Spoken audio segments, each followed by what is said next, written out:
All right, we are live now with Joe Lisi. You can follow him at Go for the Two. Where else, Joe, can they listen to you and other stuff they can follow you at? Yeah, Craig, always a pleasure, man. And thanks for supporting the show. We're on every day in terms of football full circle, 12 to 1, channel 159 on the Sports Grid Radio Network on Sirius, and then 10 to 12, 10 p.m. Eastern to 12 midnight, Carver and Lisi, every day, 5 days a week, Monday through Friday. And then football full circle starts now 10 to 12 Eastern on Saturday mornings, which will transition probably in August to College Football Today, the pregame show for about 3 hours every Saturday morning, 9 a.m. To 12 p.m. Eastern, channel 159 on Sirius. And then the TV side is sportsgrid.com, SportsGrid TV, SportsGrid Radio as well. All right, that's good stuff. I always enjoy listening to you. So anyone that loves college football, I think this is one of, if not the best, knowledgeable man in college football. So let's get some win totals in here because I like to gamble. I know you do. I know you guys talk about it on the show. Let's start off with Baylor. It says 7.5, but you can always find different numbers. What do you think on the Baylor? Baylor's interesting because 2 years ago they were 2-7 under Dave Aranda, right? They had one of the worst rushing offenses a couple of years ago in the COVID year. He sort of changed that. Offensive line got consistently better last year with Treston Ebner and Abram Smith that both are now moved on to the NFL. And a cause of concern for Baylor right now is twofold. Gary Bohannon, their quarterback, transferred to USF. That leaves Blake Shapen. He was the quarterback that actually started the Big 12 championship in the last regular season game against Texas Tech. Played very well. He's a pocket passer. The concern with Baylor this year is inexperience at the wide receiver position. I just broke down in my preview. They have 3 returning wide receivers that have combined for 1 reception in 2021. So, Shapen's a pretty good quarterback, but at the end of the day, the quarterback to wide receiver relationship is not going to be there like it was last year. The inconsistency in terms of regression with the running game could take a minor step back. I'm not saying that they go from 12-2 to, let's say, 4 wins. But, their win total is 7.5. I could see them right at that, 7-5, 8-4, respectively. This is going to be a team that, maybe I don't take from a futures perspective in terms of the under or over, but I'm going to be looking to potentially bet against them this year. I think they're going to be overinflated in terms of the spread, so I might go the other way. And that's not to take away from Dave Aranda. If I had to make this bet right now, 7.5, I'd say, yeah, I could see them over at 8-4, but not much more. Yeah, I was kind of thinking the same thing. When I was reading up on them, I was thinking definitely an under on that, or not definitely, but I was leaning it. And then I looked at the schedule and just, the Big 12 doesn't look like it's going to be, too tough. So right. I was kind of seeing where you were going to lean on it because I was leaning under, but I'll probably pass on that. One team, though, that I do like is LSU, and they're at 7.5. I do like the over on them, but again, their schedule, they got a tough road schedule this year in the SEC. What do you think on them? Yeah, I'm a big buyer of Brian Kelly. And, you see the LSU helmet there. There's 2 basically teams that I grew up as a kid loving, and that's Georgia. I'm a lifelong Bulldog fan, but I also, when my daughters were born, we bought into LSU, and I've been a fan since the days of Tommy Hodson, Dalton Hilliard, and the crew. I will say this, when you look at what Ed Orgeron did, they win the national championship. Joe Brady, Dave Aranda leave, and they have back-to-back 500 campaigns. And Max Johnson, their quarterback, moves on to Texas A&M. Miles Brennan is a very good quarterback. Jaden Daniels as well.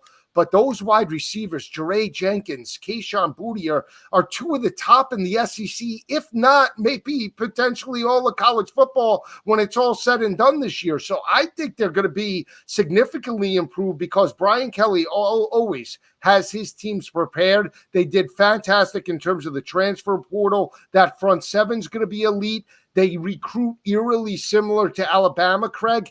7.5 now.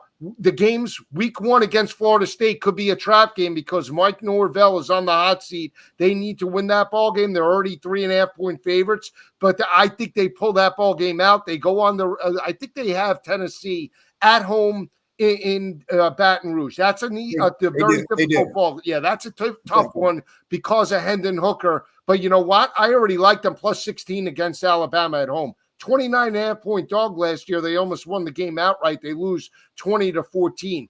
I think they could be a 9-3 football team. So I'm going over this year. And don't be shocked if Brian Kelly pulls, a rabbit out of a hat and let's say goes 10-2. It would not shock me in the least because he's that good of a game planner and always has his teams prepared. They have talent there in Baton Rouge.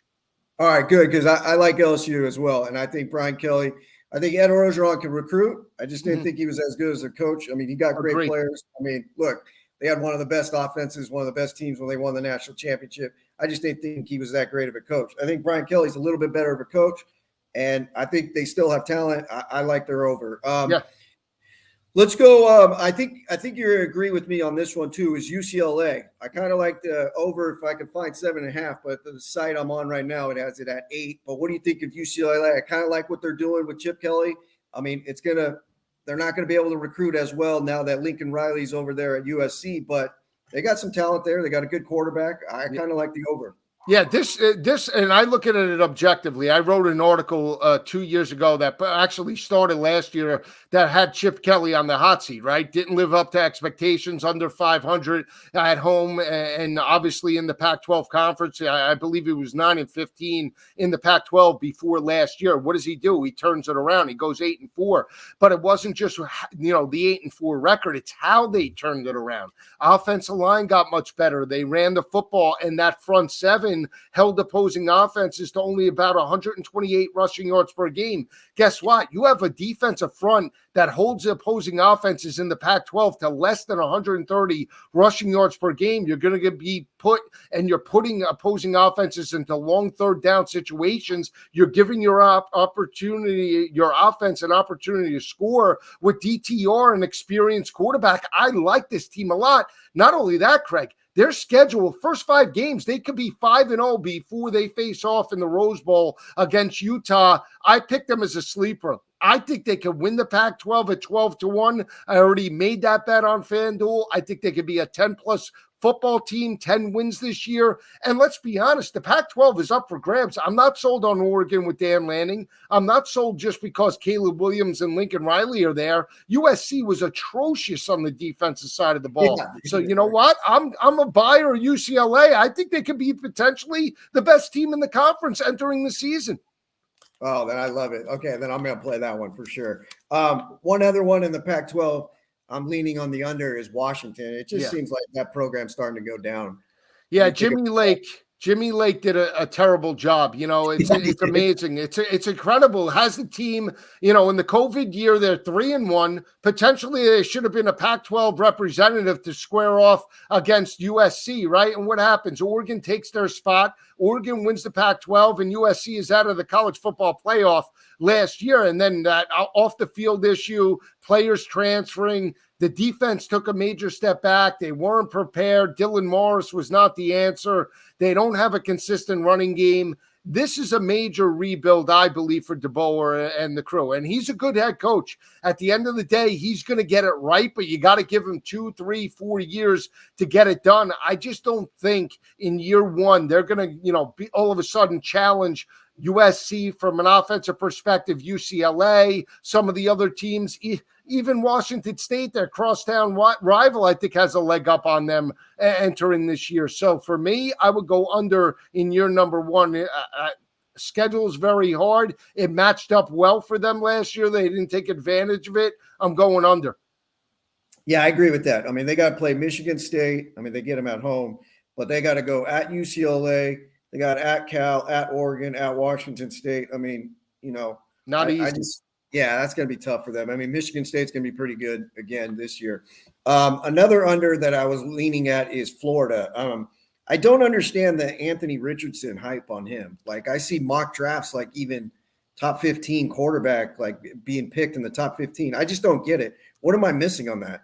He's an athletic kid, a very athletic kid, dual threat type of quarterback, and he showed potential against LSU. Still raw in terms of a quarterback, a passing perspective, breaking down, coverage and all of that. Now he's at the Manning camp now. He's throwing 80-yard bombs. People are, buying into this viral video of him at the Manning camp. So he's getting a lot of hoopla on that perspective. But keep in mind, Billy Napier, in terms of that offense with UL Lafayette, with Levi Lewis and even Elijah Mitchell a couple of years ago, they had a very balanced offense, wanted to run the football, work off of play action. That's really not Anthony Richardson's strong suit. He's more of a Lamar Jackson type of guy. You need him to improvise. He showed signs of stepping up last year, but it's a new scheme. They got to weed out the players that fit the scheme, don't fit the scheme.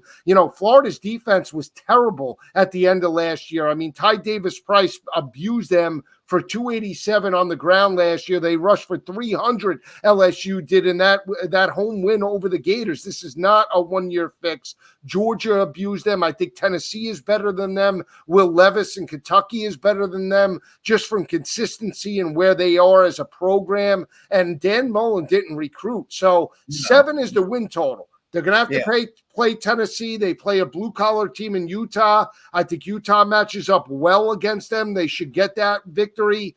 It's not going to be easy. So how many wins do you think Florida gets? They lost to Missouri last year, too, in Columbia. So let's give them Missouri. Let's give them Vanderbilt. And then South all the other games. They play South Florida, Eastern Washington. There's 4.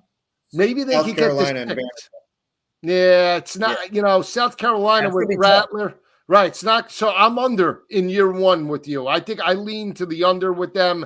Again, I think it's a 2 or a 3 year fix for Napier. I like Richardson, and it wouldn't shock me if another year he could progress. But this year with a new scheme, it's going to be very difficult. Yeah, I agree with that. I mean, I think if you're betting the over on Florida, I think they have to win that Utah week 1. Yes, you're right. Yeah. That's a home game for them. So keep in mind, that's not a neutral field. That should be, you would think that they would step up, but we'll see. It's never easy against Kyle Whittingham. They opened as a 2-point dog. Now they're a 2-point favorite here in Jersey. Right. And one of betting 101 that I've done, over the years is whenever an East Coast team comes to the West Coast or West Coast goes to the East Coast, I usually favor the home team, especially early in the season.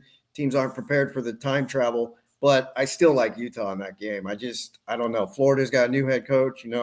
I just don't think – I think Billy Napier, it's going to take him time to get his own guys. Like it just feels like it's a different style than Dan Mullen. Yeah, and not only that, too, we should mention the time travel. In a week 1 matchup, you would expect that Kyle Whittingham is going to do everything to get that team prepared, whether they fly in early. It's going to be a little bit different in terms of week 1 as opposed to when it's week 5 or 6 where they can't do it, right? They're not coming out of a bye week. So you would have to hope that they at least Utah, especially when Utah's looked at right now, they're 80-1. But Utah, when they abused basically Oregon last year, they're looked at as a front runner to challenge USC, right? I mean, so Utah's looked at as a national team. Kyle Whittingham, when you look at what they did against Ohio State, lose by 3, they're not sneaking up on anybody this year. So they're a top 15 team. They get that victory over Florida, could catapult them as a national power,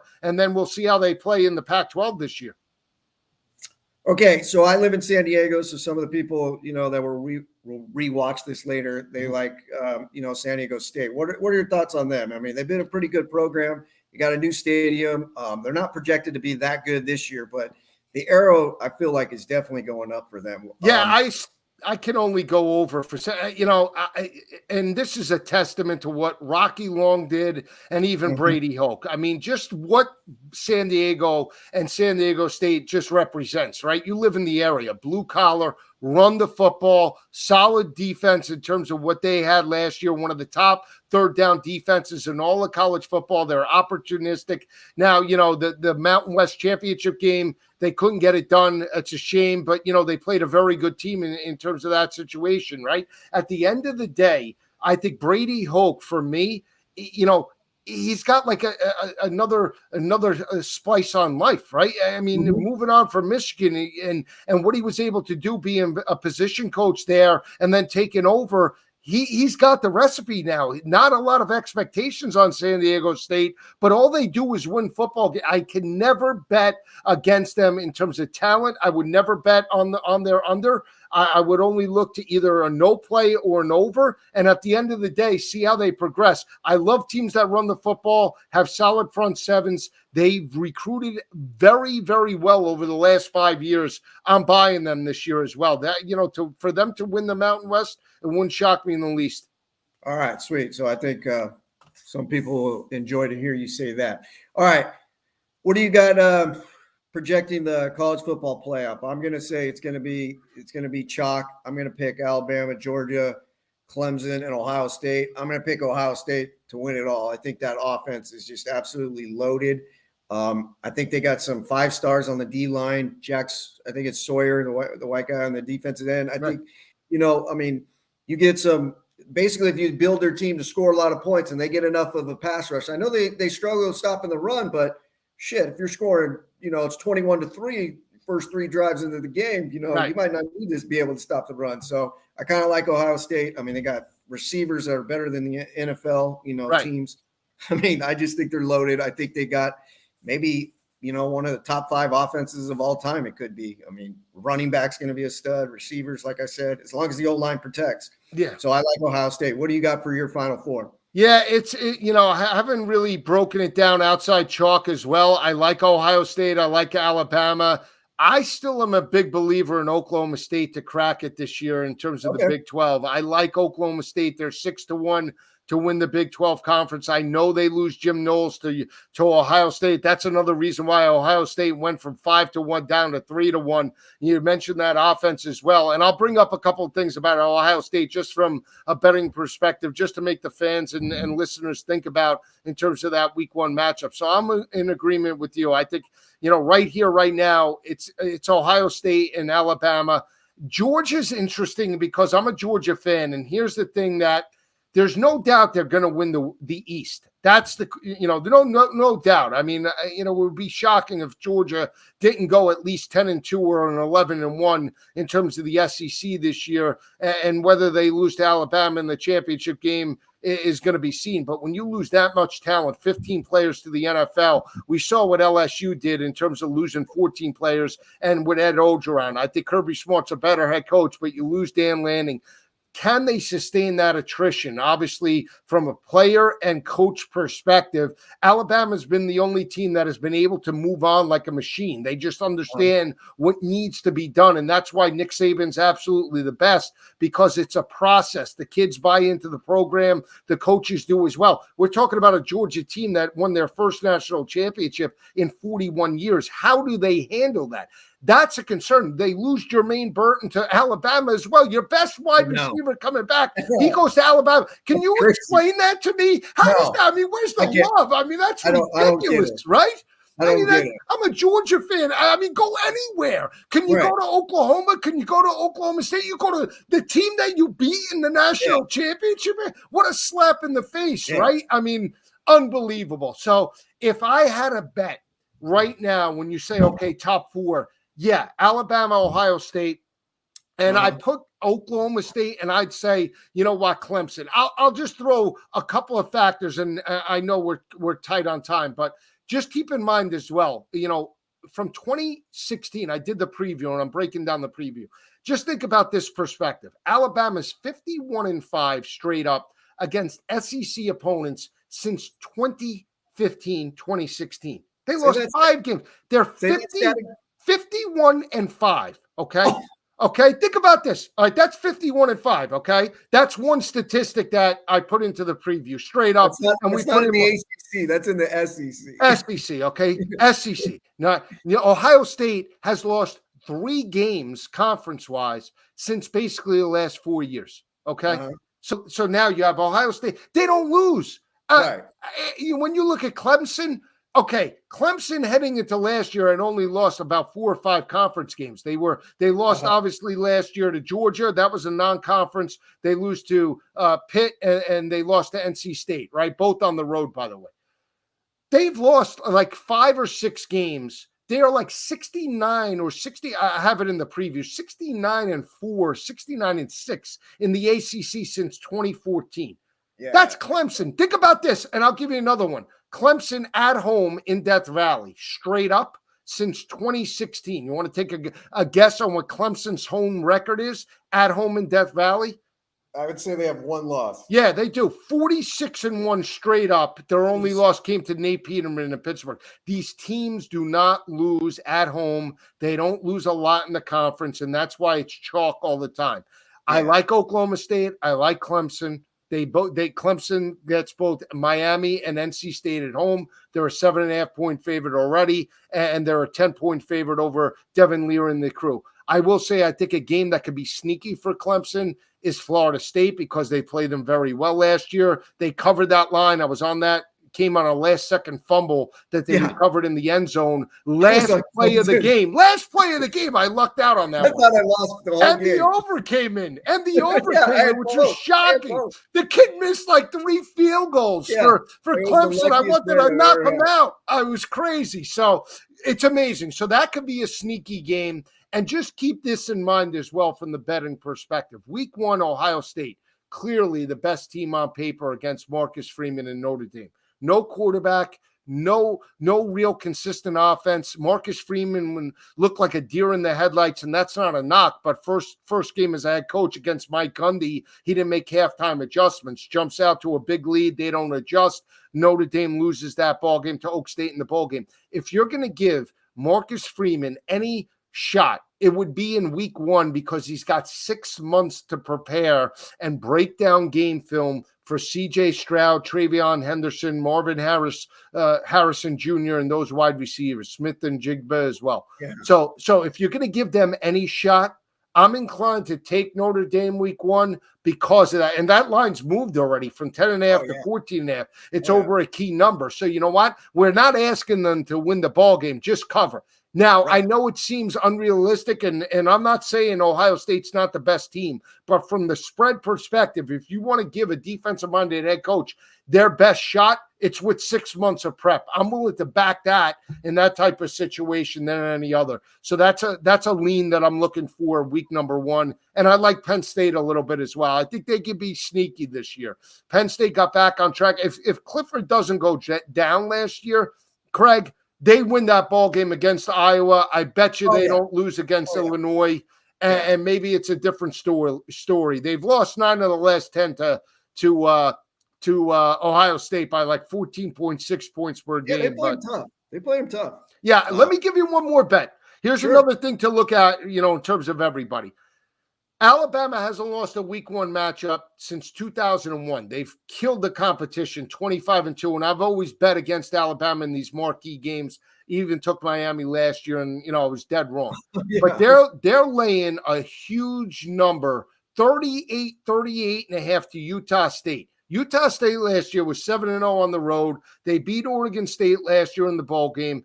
I'm not suggesting they win, but keep in mind that, in week 2, Bama goes on the road to Texas. That's what they'll be preparing for. Does Nick want to get all the guys, and then people think that they're going to, to allow Bryce Young to throw for 500?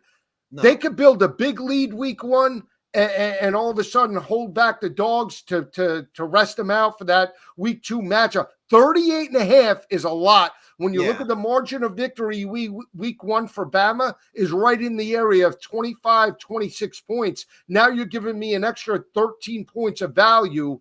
I'll take that as well, Utah State. I could see that big time especially because they lost a lot on offense, like receiver-wise. So it might take them some time, Right.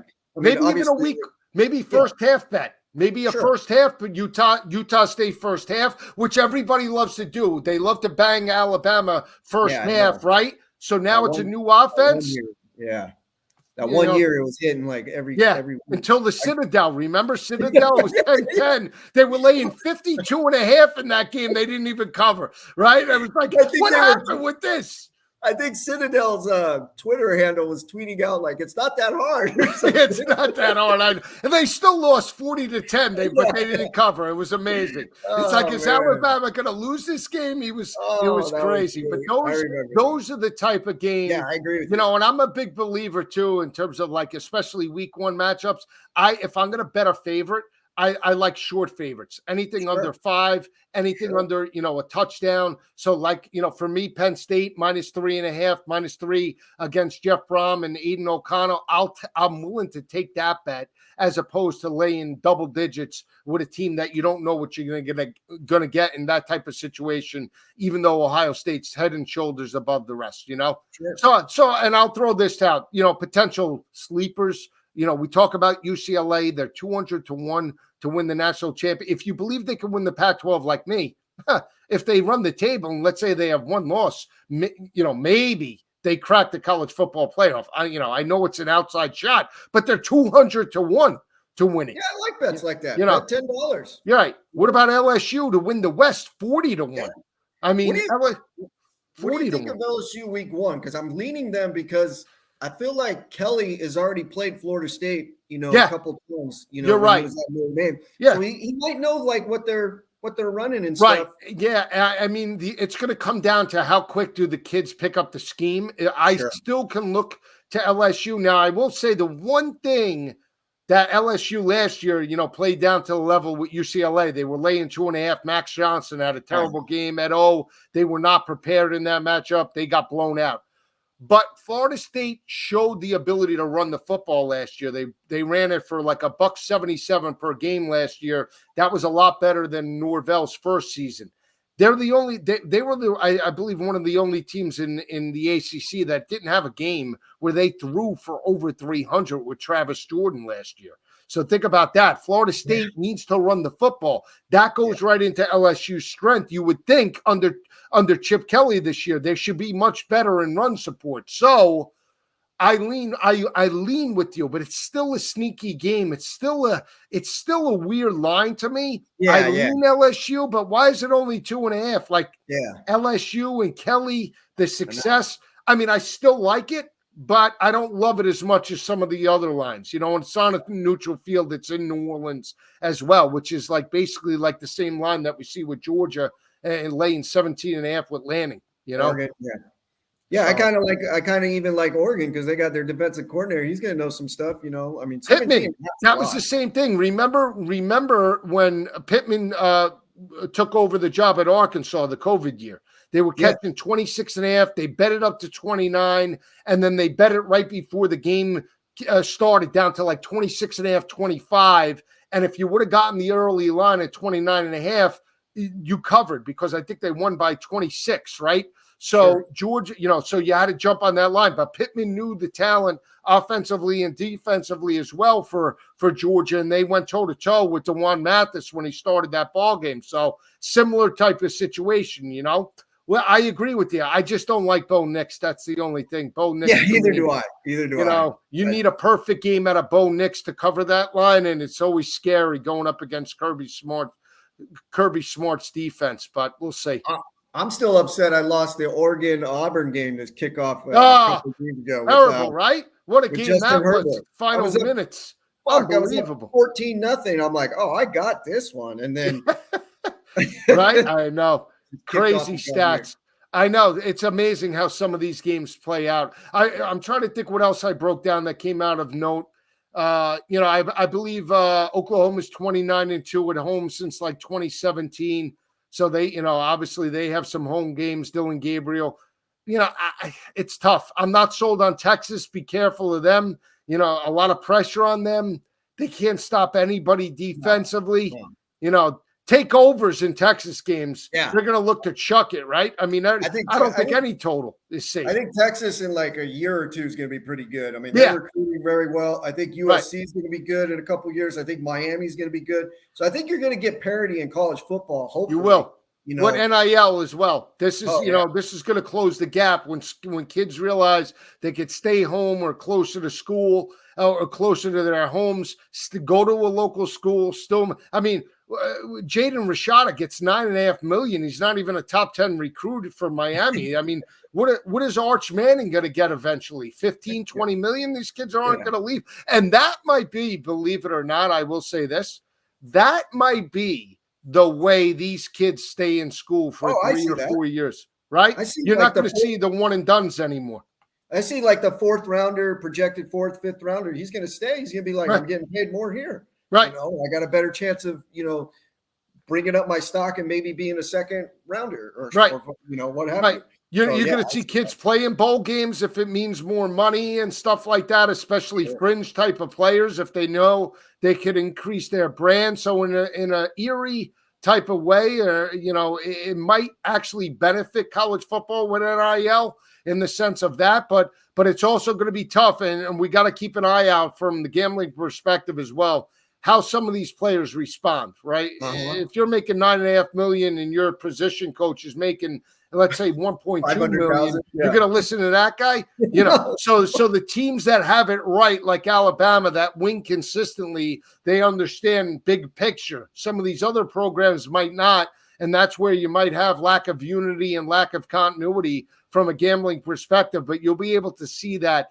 as the season progresses. So, I can't wait for the season. There's some great games on tap, and hopefully we have a couple of teams that surprise this year. I hope it's not chalk. I hope outside of Cincinnati, and that's not a knock on them, but we knew Cincinnati going up against Bama was going to be tough, right? I mean, they needed to play a perfect game and couldn't stack up in the interior. I think we're only got another year or two where it's a chalk, and then I think we're going to get about 8-10 teams, And then we'll have a shot. Right. Yeah. But I really appreciate you coming on, Joe. Anytime, Craig, man. I love the show. Anytime. Thank you. You'll have me on throughout the football season. And always listen. If there's anything, like I said, hit me up on Twitter. You love me, you hate me, it doesn't matter. It's all good. I absolutely we're all gamblers. We're all college football fans, right? That's what it's about. That's what it is. We root for the team we bet on, man. That's it. All right. Have a great weekend. Joe. I'll talk to you soon, brother. Be well. All right. Thanks a lot, brother. All right. My pleasure. Be well. Bye-bye. All right, so that was Joe Lisi. That was awesome. Hope everyone enjoyed that. I'll send it out again. That was awesome. All right, later, fellas.